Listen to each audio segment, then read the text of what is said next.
오늘 은사에 대한 마지막 시리즈 말씀 나누고자 합니다. 먼저 지난주 말씀을 좀 복습해 볼 필요가 있습니다.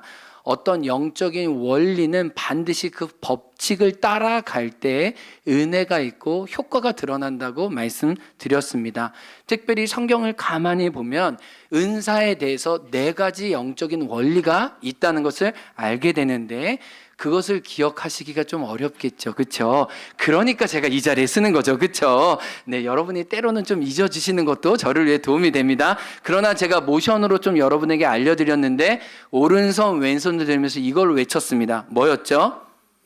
의로운 손을 연다. 다시 한번 시작.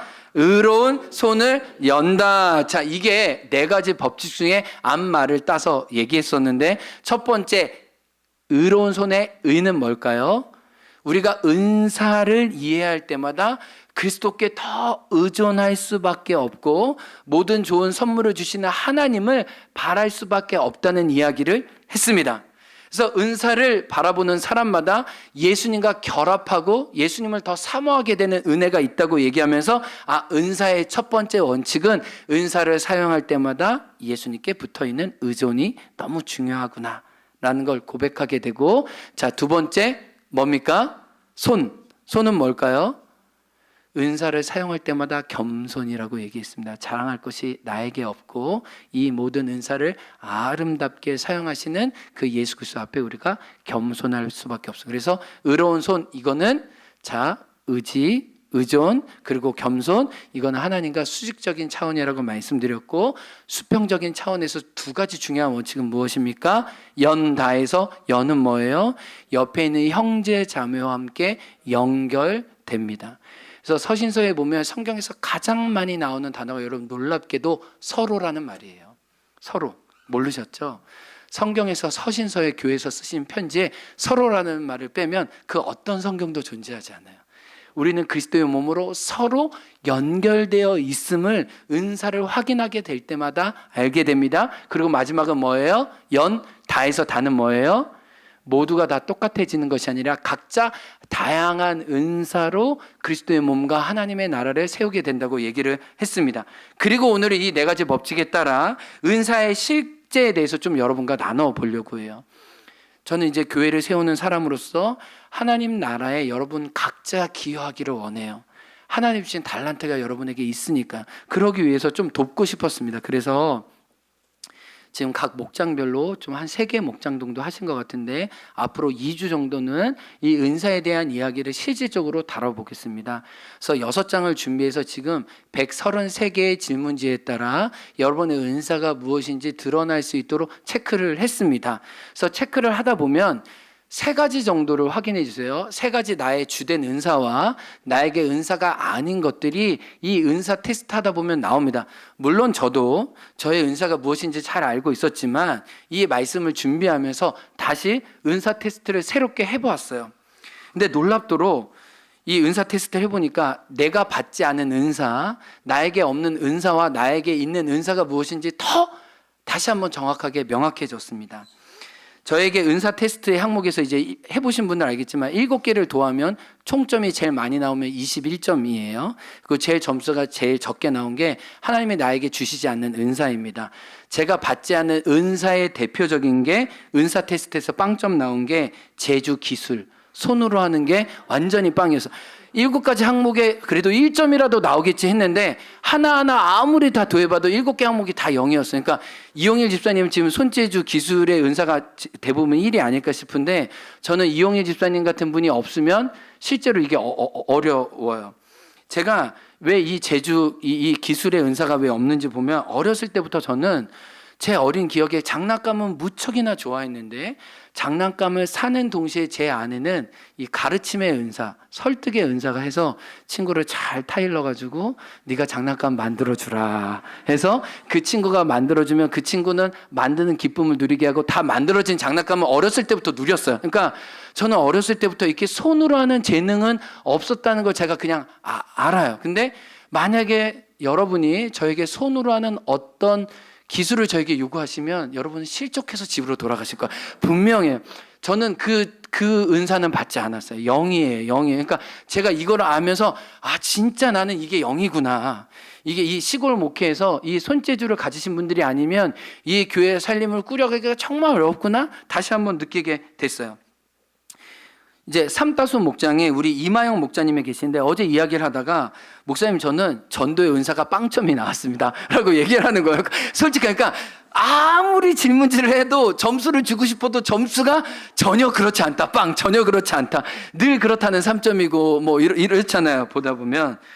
그래서 이마영 목자님이 전도의 은사가 0인데 만약에 새가족 팀장이나 전도의 어떤 역할을 부여해 준다면 굉장히 이마영 간사님도 어렵고 전도받는 사람도 힘들어서 어려워할 거예요. 그러니까 우리가 이런 은사 테스트를 통해 잘 확인해야 되는 건 정말 나에게 은사가 주시지 않는 영역을 잘 알고 교회를 섬길 때 그런 부탁이 나에게 오면 나의 주제를 잘 파악해서 저는 그쪽은 아닙니다. 그런데 제가 잘할 수 있는 부분으로 섬길게요 라고 오히려 교회에 덕과 유익을 끼칠 수 있는 거죠. 또 예를 들어 보겠습니다. 여러분이 은사 테스트를 하다 보면은 저기 필경대 뒤에 있어요. 그래서 목장에 속히지 않는 분들도 여러분 할 수 있습니다. 중보기도의 은사가 0인 분들이 있어요.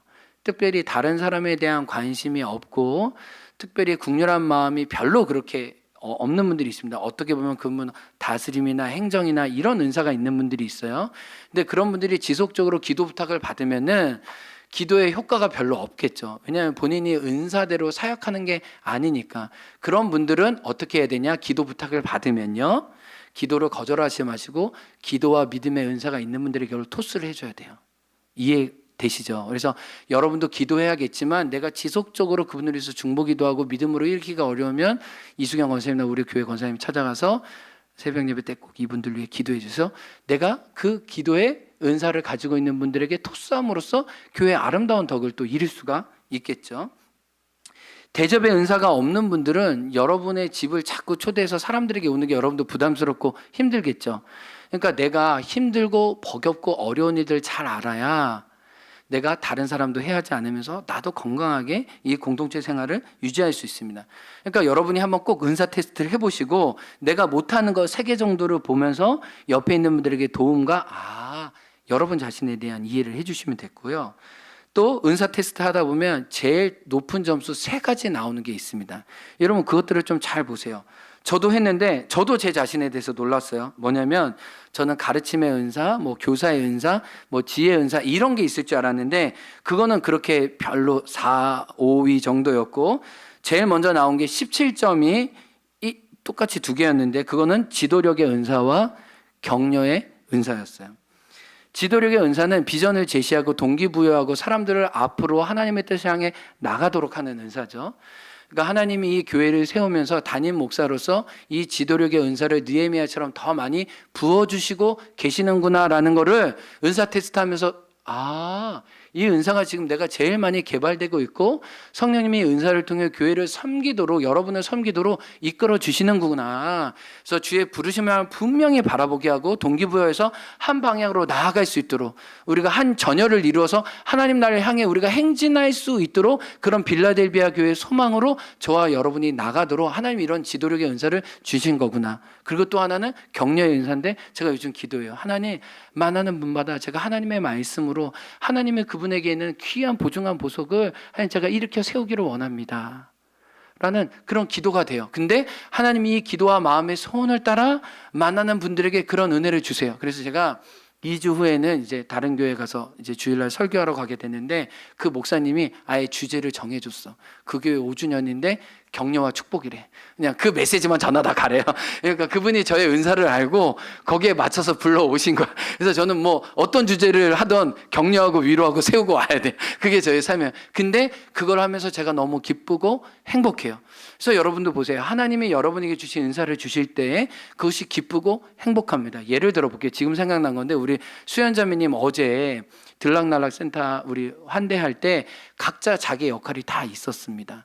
근데 이창근 집사님은 갑자기 이렇게 이벤트를 맡겨도 어려워하지 않는 분이에요. 그래서 갑자기 선물을 막 준비해가지고 엄마 아빠들 제기차기 하면서 엄마 아빠들 너무 좋았는데 이창근 집사님이 너무 행복하고 좋았다는 거예요. 자기도 엄마 아빠들 만나면서. 근데 우리 수연 자매님은 4시간 동안 주구장창 팥고방 구웠어요.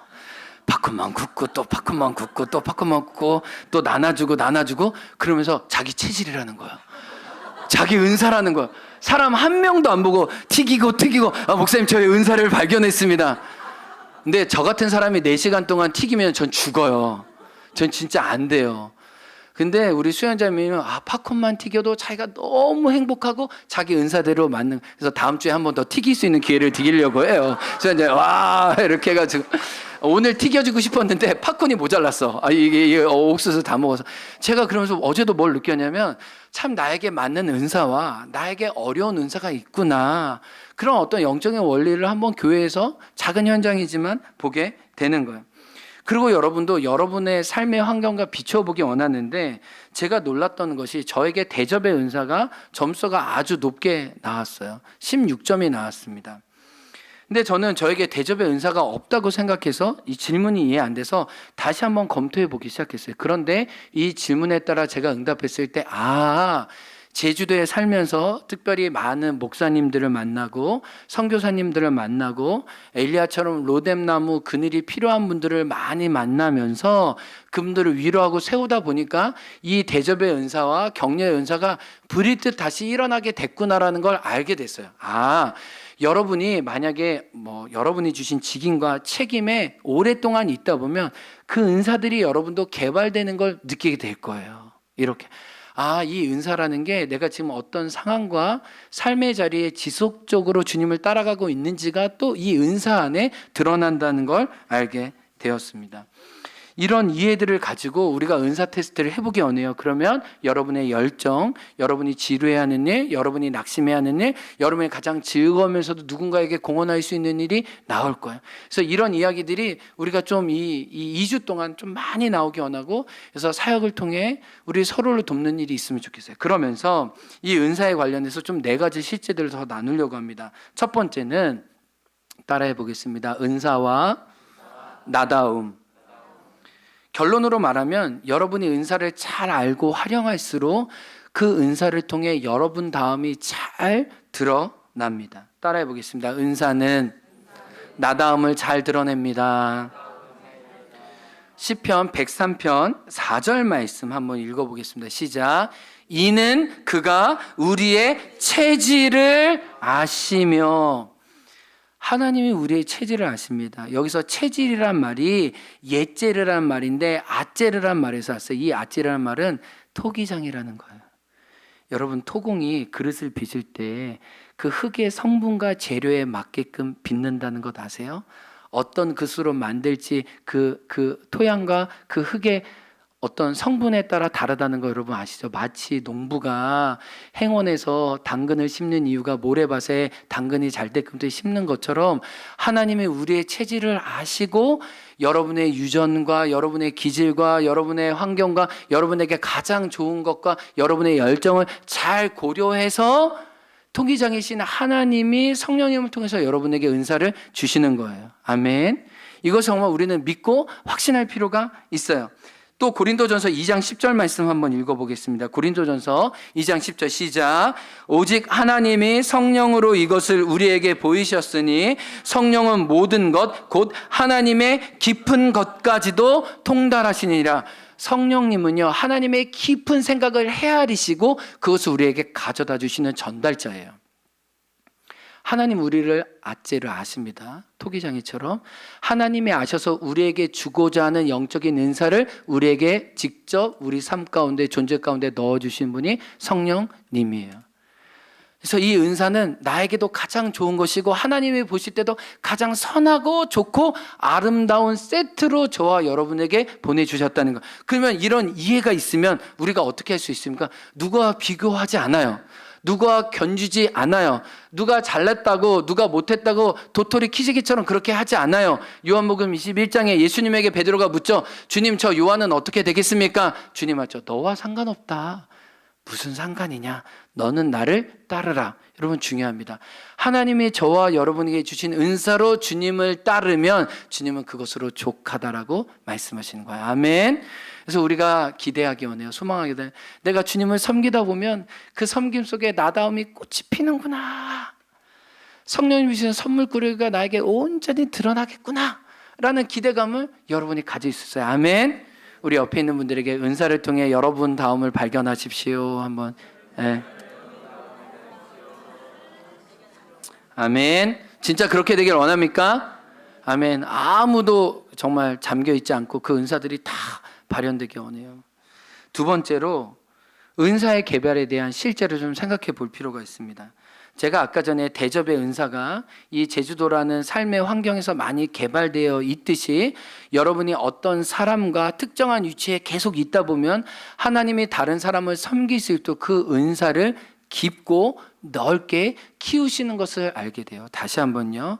여러분이 진실한 마음으로 작은 은사지만 그 은사에 충성할 때 하나님의 그 은사를 깊게 하시고 넓게 하셔서 공적인 유익을 주십니다. 이와 관련된 갈라디아 5장 13절 말씀 한번 읽어보겠습니다. 시작.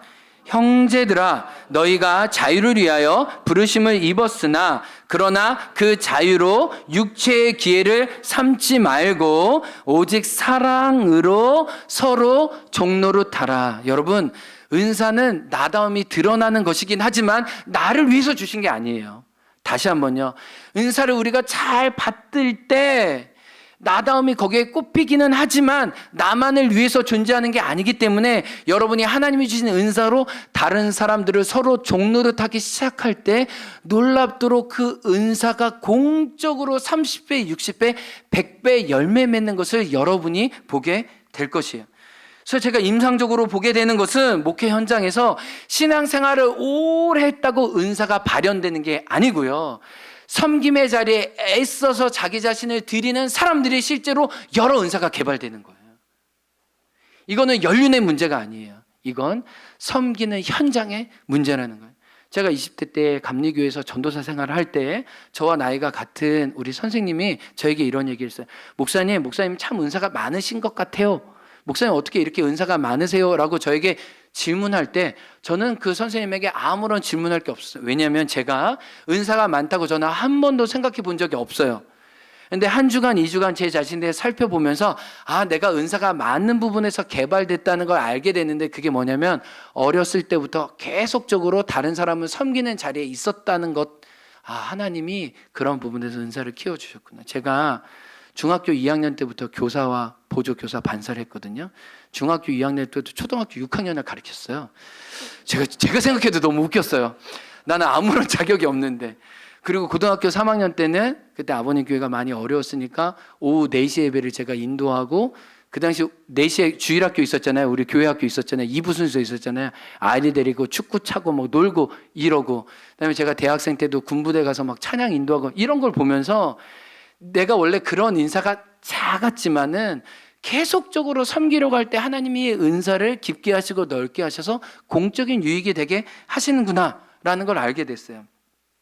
그러므로 여러분도 여러분에게 주시는 은사를 작다 하지 말고 그 은사가 필요한 환경에 주님 저는 순종하면서 제 자신을 내어드립니다 할 때 거기에 공적인 유익과 공적인 기쁨이 있는 거예요.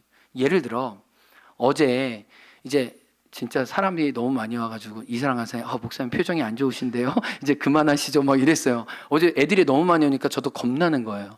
센터에서 애들한테 인상 쓰면 그러면 안 돼. 너 다친다. 뭐 이렇게 하면서 막 자제시키고 이러니까 그리고 막 애들 뭐 팝콘 같은 거 흘리니까 계속 청소하면서 붙고 하니까 사랑 선생님 저희가 같이 할 테니까 사랑 선생님 저한테 이제 목사님 그만해서 이런 얘기를 했었어요. 근데 이제 제가 이런 행사를 끝날 때마다 제일 좀 마음 아팠던 게 뭐냐면 그냥 보내는 게 늘 목회자로서 마음이 아프고 좀 별로 안 좋아요. 그래서 할 수밖에 없는 게 이제 짜장면을 시켜서 먹는 건데 이렇게 하루 종일 팝콘 냄새 맡고 이러면은 막 짜장면 먹기가 좀 힘들잖아요. 근데 이제 송경섭 형제가 이틀 전에 전화 온 거예요. 목사님, 센터 끝나고 수고한 선생님들, 우리 남아있는 아이들 고기를 구워주고 싶다는 거예요. 숯불을 피워주고 싶다는 거예요. 그래서 목사님 그렇게 하려고 준비는 자기가 다 한다고 하는 거예요. 그리고 아이들과 막 놀고 난 다음에 이제 저녁에 여기 5시 반부터 이제 숯불을 피우기 시작했죠. 정말 죄송해요. 제가 볼 땐 저기도 또 다른 지성소야. 정말 진짜 막 온전한 지가 막 일어나 막 숯불이 피어나면서 뭐 어제 앞다리살 뒷다리살, 어제는 삼겹살 아니었어요. 막 앞다리살 뒷다리살 막 솔트 치고 솔트 안 치고 막 김치찌개에다가 막 쌈 싸가지고 또 윤성희 권사님이 또 상추 따주셔가지고 또 우리 어르신들이 준 상추 씻어가지고 같이 먹는데, 거기에 있는 사람들이 그냥 수고하고 집에 돌아갔으면 또 집에 가서 밥 차려 먹어야 되고 또 아이들과 씨름해야 되는데, 다 같이 천막에 앉아서 서로 이 다리가 맛있다 저 다리가 맛있다 서로 이야기하면서 먹는데 정말 영적인 치유가 일어나는 걸 봤어요. 근데 경서병자가 공개적으로 얘기하더라. 고기 굽는 자리에 나를 불러달라고. 그럼 내가 얼마 넣지 않아서 여러분을 섬기겠다고 얘기를 하더라고요. 어제 이렇게. 제가 보면서 어제 모든 게 다 좋았지만 어제 대접의 은사로, 환대의 은사로 경서병자가 정말 손의 수고함을 통해 고기를 구워주지 않았으면 26명이 먹었거든요. 어제 26명이 뭔가 2% 아쉬움으로 돌아가지 않았을까라고 싶은 거예요. 그러니까 여러분, 그 은사가 작은 은사는 없어요. 그 은사가 꼭 필요한 순간이 있어요. 어제 누군가 숯불을 피워줄 대접의 은사가 꼭 필요했어요. 왜요? 모든 사람이 다른 사람을 섬기느라 지쳤을 때 그 사람을 섬길 수 있는 그 누군가 꼭 필요했는데, 그걸 자원한 한 형제를 통해 모두가 다 공적으로 유익을 누렸다는 거예요. 제가 이 말씀을 드리는 건 하나님이 여러분이 주신 은사가 반드시 필요할 때가 있다는 거예요. 아멘. 그때 기꺼이 사용될 수 있는 여러분 되기 주의 이름으로 축복합니다. 아멘. 세 번째 또 주제는 은사와 성령의 기름 부으심이에요. 물론 은사는 내가 잘하고 내가 좋아하고 나의 재능과 달란트와 연결돼 있지만 그 차원만 있는 게 아니에요. 은사는 성령으로부터, 하늘로부터 온 것이기 때문에 성령의 기름 부으심과 성령의 능력과 성령의 함께하심이 반드시 필요합니다. 그래야 재능과 구별돼요. 사도행전 10장 38절에 보면 하나님이 행하신 놀라운 은사, 그 아들 예수님이 행하신 은사에도 성령의 기름 부으심이 있었다고 얘기를 합니다. 읽어보겠습니다. 사도행전 10장 38절 시작. 하나님이 나사렛 예수에게 성령과 능력을 기름 붓듯 하셨음에 저가 두루 다니시며 착한 일을 행하시고 마귀에게 눌린 모든 자를 고치셨으니 이는 하나님이 함께 하셨음이라. 예수님도 그냥 사역한 게 아니라 성령의 능력과 성령의 충만함을 받아 하나님의 은사를 사람들에게 풀어놓았던 것처럼, 만약 우리가 부족하지만 내가 인간적인 재능으로가 아니라 하나님의 능력을 힘입어서 이 은사를 사용하겠습니다라고 기도하면서 하나님 바란 마음으로 나가면 그 자리에 성령의 역사가 반드시 있어요. 물론 내가 전도의 은사가 없을 수 있어요. 그러나 전도의 은사를 발현하기 원하는 마음으로 기도와 성령의 능력으로 여러분이 누군가를 전도하고 시작하고 누군가의 복음을 제시할 때 성령님은 여러분의 은사와 더 넘어서 일하기 시작한다는 거예요. 그래서 우리가 은사가 작다고 핑계할 것이 아니라 이 은사를 놀랍도록 기름 부어 사용하시는 성령의 권능을 사모하면서 나갈 필요가 있어요. 그게 예배 인도자면 예배의 성령의 기름 부으심을, 그게 구제하는 자면 구제의 성령의 기름 부으심을, 그게 가르침의 자면 가르침의 성령의 은사를 구하면서 그 섬김의 자리에 나갈 때 여러분의 인간적인 힘으로 할 수 없는 놀라운 하나님의 섭리와 공공의 유익이 그 가운데 있다는 것을 성령은 알려주고 계세요. 사무엘상 16장 23절 말씀 한번 보겠습니다. 다윗에 관련된 말씀이에요. 시작. 하나님이 부리시는 악령이 사울에게 이를 때에 다윗이 수금을 들고 와서 손으로 탄즉 사울이 상쾌하여 낫고 악령이 그에게서 떠나가니라. 저 그림을 보면 렘브란트가 그린 그림이에요. 어린 다윗이 미친 사울왕에게 수금을 타는 사진의 장면입니다. 여러분 보세요. 그 당시 이스라엘에 수금 타는 자가 없었을까요? 그 당시 왕궁의 왕을 기쁘게 하는 악사들이 없었을까요? 많았겠죠. 근데 왜 다윗을 불러왔습니까? 악기의 뛰어남 때문이 아니에요. 그건 뭐예요?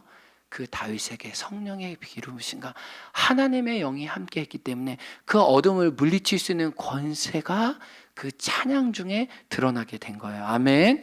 여러분, 내가 다윗이라고 어리다고 내가 수금에 타는 게 낯설다고 하지 마세요. 거기에 성령의 기름 부으심이 있으면 그 효과가 진짜 공적으로 드러나는 거예요. 그래서 여러분, 모든 은사를 사용할 때마다 하나님의 기름 부으심이 없으면 저 아무것도 아닙니다. 아멘. 이렇게 기도하고 하나님을 의지하는 겸손이 필요해요. 이와 관련해서 제가 여러분에게 한 가지 간증 나눌 게 있어요. 저는 오랫동안 찬양 사역으로 사람들을 섬겼어요. 물론 제가 찬양을 배운 적이나 찬양을 전공한 적이 없어요. 그냥 교회에서 배운 걸로 사람들을 섬기는 게 전부였어요. 근데 제가 한 교회에서 이제 13년 정도 섬겼을 때 그 교회가 부흥하면서 여러 전문 사역자들이 많이 일어나기 시작했습니다. 특별히 찬양과 관련된 사역자들이 2분이나 세워졌어요. 그분들은 다 어렸을 때부터 음악을 작곡한 분이고, 그분 중에 한 분은 우리 교회 자주 오시는 주 안에 우리 청강수 목사님도 계시고, 다 음반을 낸 사람과 하여튼 1980년대 90년대 한국의 음악을 또 CCN계를 다 일으키신 분들이었어요. 그분들이 제 앞에 3분이나 계셨어요. 그러니까 제가 처음에 이렇게 찬양 인도를 하다가 이제 나는 나의 은사 쪽으로 가야겠다 싶어가지고 찬양 인도를 하지 않고 그냥 목양 사역만 했어요. 근데 제 안에는 늘 한편으로 열등감도 비교 의식도 나도 저 자리에 서서 하나님을 찬양하고 싶지만 그러나 나는 어렵겠다라는 마음. 왜? 나는 전문가가 아니니까 교회가 더 크고 성도들이 많아질수록 정말 자기 직분에 따라 해야지, 목양 사역자가 뭐 찬양 인도하겠어 라고 했어요. 그런데 제가 이 목자님들을 만나고 성도님들을 만나면서 성도님들의 아픔과 눈물과 쓰라림과 어떤 그 마음의 어떤 깊은 어떤 응어리진 것들을 알았어요. 그래서 이렇게 목자님들하고 또 몇몇 가족들하고 그냥 기도하면서 찬양하기 시작하는데, 하나님이 그 찬양 중에 목자님들과 성도님들을 위로하고 만지기 시작하고, 또 목자님들이 많은 목양의 현장에 있다 보면 상처를 받고 또 깨어짐을 경험하기 때문에 이 마음의 돌덩이들이 가득입니다. 근데 그것들을 가장 많이 알면서 하나님께 나아갈 수 있는 사람이 저더라고요. 그래서 제가 목자 수련회나 어떤 리더들이 수련회에 있을 때 제가 물론 찬양의 기술은 낯설고 그분들보다 부족할 수 있지만 그 목자님들의 형편과 상황을 너무 잘 알기 때문에 찬양을 목양적으로 인도했어요. 이분들을 살려야 된다. 이분들 CPR 해야 된다. 지금 최전선에서 믿음의 싸움을 싸다가 다 지금 가슴이 찢어져가지고 지금 다 배신 때문에 다 어쩔 줄 모르는데 이분들을 살려야 된다. 찬양하면서 위로하면서 격려하면서 그분들과 하나님 나가기 시작했을 때 하나님의 기름 부으심이 그 자리에 가득한 것을 보았어요. 근데 어느 순간 찬양을 전공하셨던 그분들이 김여한 목사 가운데 하나님의 성령의 기름 부으심이 있다고 같이 찬양 인도하자고, 같이 찬양 사역으로 같이 돕자고 한 걸 보면서 제가 알았어요.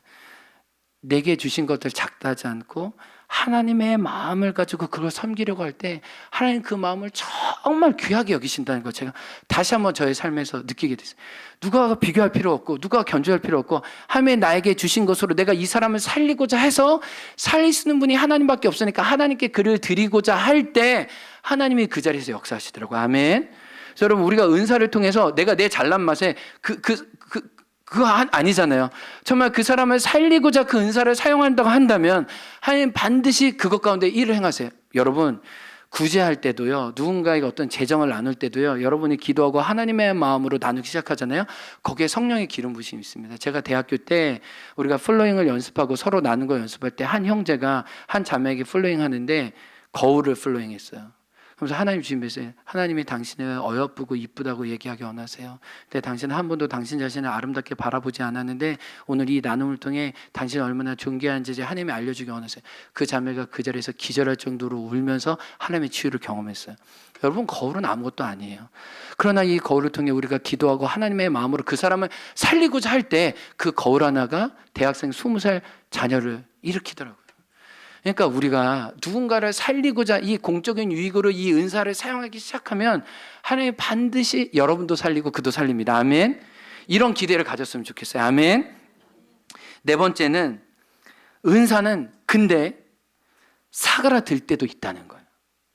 은사가 식어질 때도 있다는 겁니다. 성경은 이 문제에 대해서도 이야기해요. 왜냐하면 우리가 때때로 낙심을 겪기도 하고 삶의 어려운 형편을 만나다 보면 은사가 소멸되는 것처럼 작동하지 않을 때가 있다는 거예요. 성경은 이 문제에 있어도 솔직하게 이야기를 나누고 있어요. 이 구절이 오늘 읽은 디모데후서 1장 6절입니다. 화면 한번 다시 띄워주시겠어요?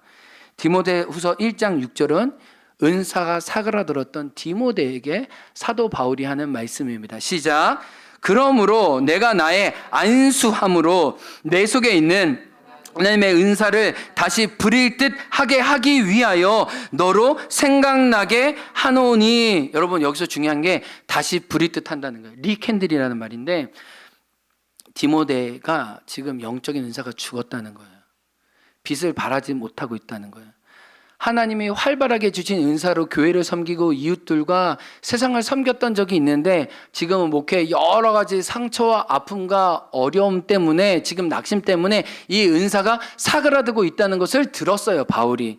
그래서 바울은 중보기도하면서 내가 기도할 때마다 사랑하는 아들 너가 일어나길 위해 기도한다 그러면서 너의 외조모 로이스와 어머니 유니게가 너에게 준 믿음의 전통을 나는 기억하면서 또한 감사한다. 그에게 계속 격려하면서 축복하는 거예요. 그리고 이 편지를 통해 너가 기억했으면 좋겠다.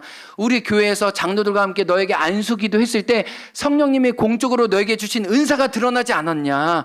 그 은사를 통해 지금 이 교회를 세우라고 주님이 말씀하지 않느냐. 너가 낙심한 걸 알고 있는데 내가 기도하니, 우리가 너를 응원하니 너는 다시 부릿듯 일어나기 원한다 라고 얘기하고, 하나님의 기회를 따라 형편을 주시면 내가 너에게 가서 너에게 안수함으로 너의 은사가 다시 부릿듯 하나님 나라를 향해 이 목회 현장 가운데 많은 사람에게 공적인 유익을 주는 방식으로 드러나기를 원한단다라고 사도 바울은 이 마을의 소원을 가지고 있었다는 거예요.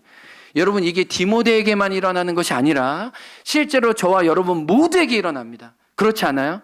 하나님은 우리에게 주신 마음이 있습니다. 능력과 담대함과 소망의 마음이 있습니다. 은사가 있습니다. 그러나 그것이 잘 작동되는 때도 있지만 삶의 여러 가지 형편들과 공고함 때문에 그것이 죽고 그것이 작동하지 않을 때 우리는 옆에 있는 분에게 왜 필요합니까? 왜 서로 연결이 필요해요? 그분의 은사를 부리듯 돕는 놀라운 이 효과가 서로를 통해 누릴 수 있다는 거예요.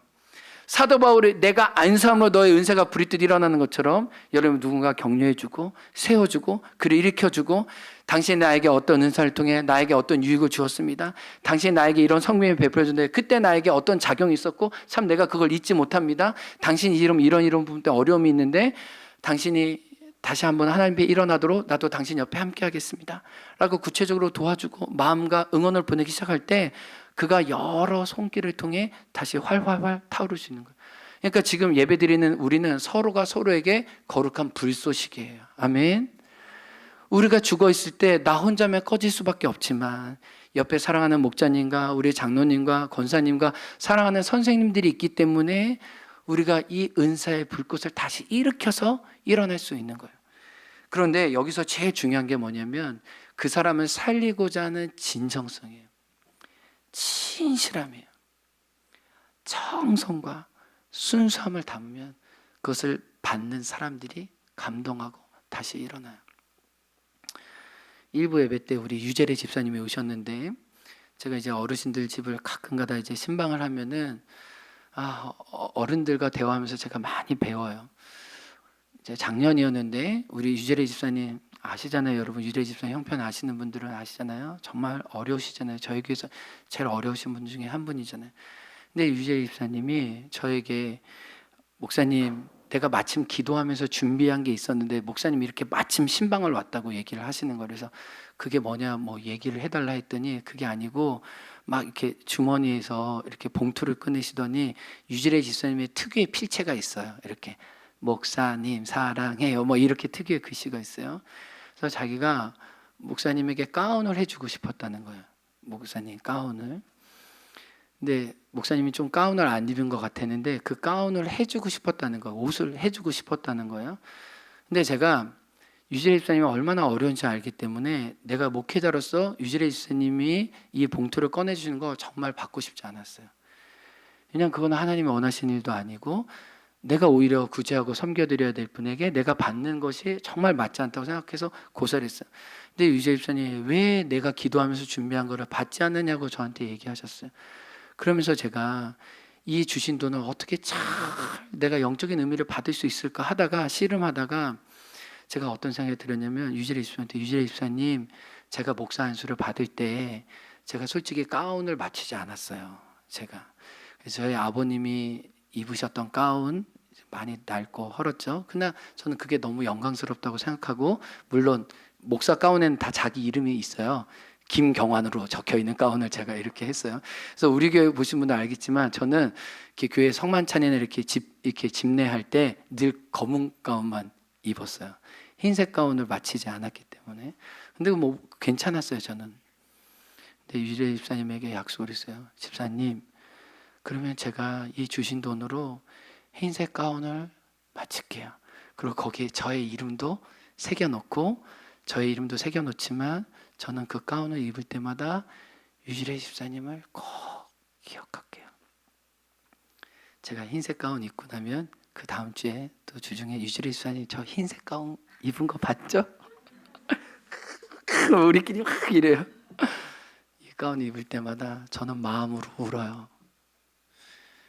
내가 섬겨야 할 분이 나를 섬겨주셨을 때 그 진실함이 저의 목양의 은사와 목회의 부르심을 다시 부릴 듯 일어나는 거예요.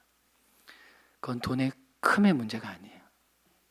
돈의 진실함과 사람을 살리고자 하는 그 진정성이 한 목회자를 깨우는 거예요. 사랑하는 성도 여러분, 우리는 서로에게 불을 지피는 사람입니다. 그게 억지로나 물리적으로 되지 않아요. 영혼으로 됩니다. 진실함으로 됩니다. 착함으로 됩니다. 순수함으로 됩니다. 우리가 그렇게 서로를 살리기 시작해서 하나님의 아름다운 퍼즐을 맞출 때 세상이 얼마나 놀라야 할까요? 하나님의 아름다우심이 우리를 통해 드러나니까. 그리고 서로를 통해 우리가 일어날 수 있으면 얼마나 서로에게 감사하게 될까요? 그리스도의 아름다운 몸이 될까요? 우리가 이 소망을 가지고 은사를 부릴 듯하여 하나님과 이웃을 섬기는, 서로를 섬기는 하나님의 자녀 되기에 주의 이름으로 축복합니다.